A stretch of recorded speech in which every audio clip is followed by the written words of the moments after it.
আসসালামু আলাইকুম everyone, welcome back to my another video. তোমরা যারা এইচএসসি পরীক্ষা দিচ্ছ, সকল এইচএসসি পরীক্ষার্থীদের জন্য আজকের ভিডিওটি। তো আবারও স্থগিত হলো 28 এবং 1 তারিখের পরীক্ষাটি। তো সকল বোর্ডে 28 তারিখে এবং 1 তারিখে যে পরীক্ষাটি হওয়ার কথা ছিল, সেই দুইটা পরীক্ষা আবারও স্থগিত করেছে। তো তারা বলেছে যে 28 তারিখ এবং 1 তারিখের পরীক্ষাটি স্থগিত করেছে এবং 4/8/2024 তারিখ থেকে পুনর্ঘোষিত সময়সূচি অনুযায়ী পরীক্ষা অনুষ্ঠিত হবে। যদি পরিবেশ স্বাভাবিক থাকে, সবকিছু ঠিক থাকে, যদি দেশের অবস্থা ভালো থাকে, তাহলে তোমাদের 4 তারিখ থেকে পরীক্ষা অনুষ্ঠিত হবে।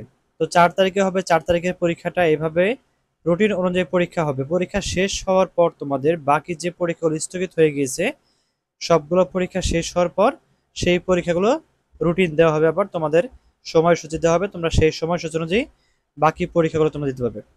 সো তাহলে আমরা দেখি 4 তারিখে কি পরীক্ষা আছে। আমরা হচ্ছে রুটিনে চলে যাচ্ছি। 4 তারিখ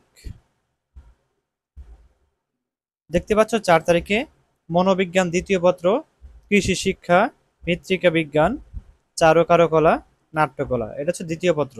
ওকে, 4 তারিখে। এরপর হচ্ছে তোমাদের 5 তারিখে পরীক্ষা আছে উচ্চতর গণিত, আর যারা আর্টসে তারা হচ্ছে ইসলাম শিক্ষা। এরপর 7 তারিখে আছে উচ্চতর গণিত দ্বিতীয় পত্র। এরপর 8 তারিখে আছে ফিনান্স ব্যাংকিং। এইভাবে তোমরা রুটিন দেখবে, দেখার পর হচ্ছে তোমরা পরীক্ষাগুলো দেবে। সো রুটিনে দেখা যাচ্ছে যে পরীক্ষা শেষ হবে 11 তারিখে। 11 তারিখে পরীক্ষা শেষ হবার পর তোমাদের হচ্ছে 11 তারিখের পর থেকে যে পরীক্ষাগুলো স্থগিত করা হয়েছে, সেই পরীক্ষাগুলো রুটিন দেওয়া হবে। তোমরা তোমরা যে বোর্ডের আন্ডারে আছো, সেই বোর্ডের ওয়েবসাইটে তোমরা দেখতে পাবে যে তোমাদের হচ্ছে বিজ্ঞপ্তি দেওয়া হয়েছে যে তোমাদের রুটিন দেওয়া হবে। যে পরীক্ষাগুলো স্থগিত করা হয়েছে সেই পরীক্ষাগুলোর রুটিন দেওয়া হবে। তোমরা দেখে তোমরা হচ্ছে পরীক্ষায় অংশগ্রহণ করবে। এবং যেহেতু পরীক্ষাগুলো স্থগিত হয়ে গিয়েছে, 11 তারিখের পরে সেই পরীক্ষাগুলো হবে, সেহেতু তোমাদের প্র্যাকটিক্যাল পরীক্ষাটা একটু সময় লাগবে। কয়েকদিন পরে একটু পিছিয়ে, ডেটটা পিছিয়ে দিবে। ওকে, যারা এখনো প্র্যাকটিক্যাল করেন নাই, তোমরা হচ্ছে এই ফ্রি সময় যদি তোমরা পারো প্র্যাকটিক্যাল করে ফেলবে। এবং তোমরা অনেকেই কোশ্চেন করেছো যে অটো পাস দিবে কিনা।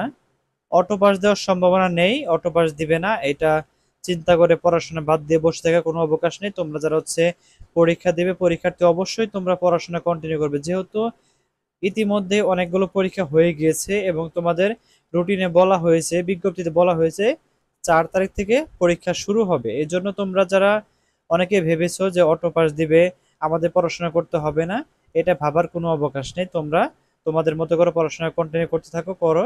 দেন হচ্ছে তোমরা 4 তারিখে পরীক্ষা শুরু হবে। পরীক্ষা শুরু হবার পর 11 তারিখ পর্যন্ত যে রুটিন অনুযায়ী আছে সেই অনুযায়ী পরীক্ষা হবে। পরীক্ষা শেষ হওয়ার পর, রুটিন অনুযায়ী শেষ হওয়ার পর তোমাদের 11 তারিখের পর যে পরীক্ষাগুলো স্থগিত করা হয়েছে, সেই পরীক্ষাগুলো রুটিন দেওয়া হবে। সো যারা পরীক্ষা দিবে সবার কাছে ভিডিওটি শেয়ার করে দাও। ধন্যবাদ সবাইকে সম্পূর্ণ ভিডিওটি দেখার জন্য।